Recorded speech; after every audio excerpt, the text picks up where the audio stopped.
In a small village nestled between lush hills and a winding river, lived a young man named Ton. Known for his gentle spirit and kind heart, Ton was loved by all.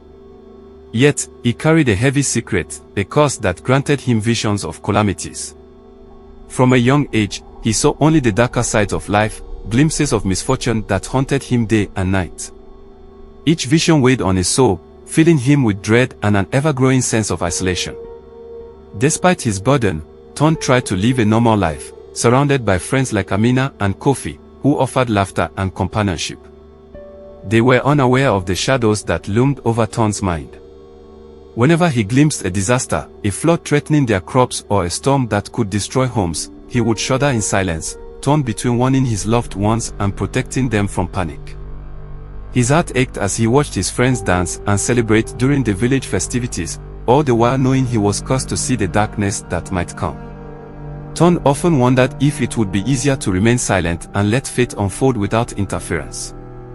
One fateful evening, as Ton sat by the river, the waters shimmered and rippled before him. In a flash, he saw a vision, a great fire consuming the village, leaving nothing but ashes.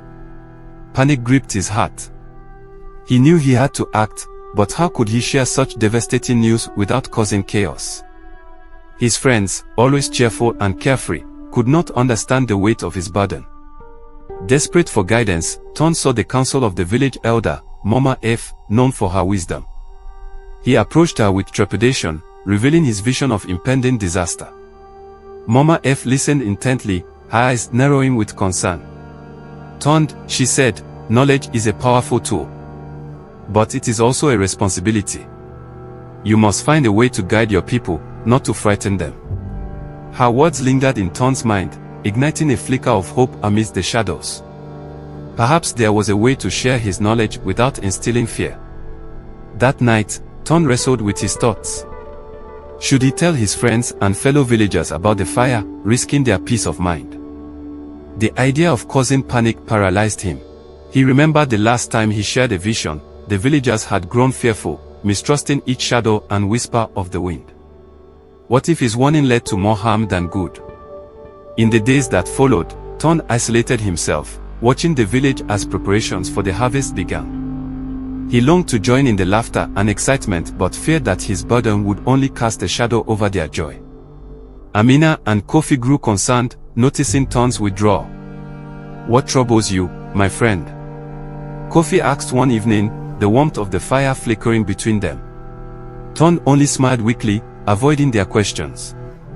He felt like a ghost among the living, haunting the edges of joy without being part of it. His heart ached for the carefree laughter of his friends, but he felt unworthy to join them, a shadow overshadowing their light. As the fire of his vision approached, Ton's heart raced with fear. But one night, as he stared into the flames of the village bonfire, an idea sparked within him. What if he framed his vision as a lesson on preparedness rather than a dire warning? He could encourage his friends to be cautious without invoking fear. With renewed determination, he approached Amina and Kofi the next day. "Ton, we have noticed you seem troubled," Amina said gently. Ton took a deep breath, realizing that he needed their support. "I have seen something that could happen. But I believe if we prepare together, we can avert disaster," he explained. Kofi nodded, eager to help, and Amina's eyes lit up with understanding. Together, they began devising a plan to gather the villagers and share the message of caution without panic. As they discussed their strategy, Ton felt a sense of relief. With the support of his friends, he found strength to confront his fears. Their unity gave him courage to voice his concerns, and he felt the weight of isolation begin to lift. Ton, Amina, and Kofi called a meeting under the great baobab tree, the heart of the village. Villagers gathered, curious and concerned. Ton stood before them, his heart pounding. "I've had a vision," he started, "but instead of fear, I wish to share a path to safety. Let us prepare for the harvest together, ensuring we have water sources and clear pathways." The villagers listened intently, sensing the sincerity in his voice. Ton saw the flicker of understanding in their eyes as they began to grasp the importance of collective preparation. The village spirit stirred, awakening a sense of responsibility among the people. Amina encouraged others to share their own concerns and stories. This open dialogue transformed the meeting into a powerful gathering of shared wisdom. The villagers felt empowered by Ton's courage and began brainstorming practical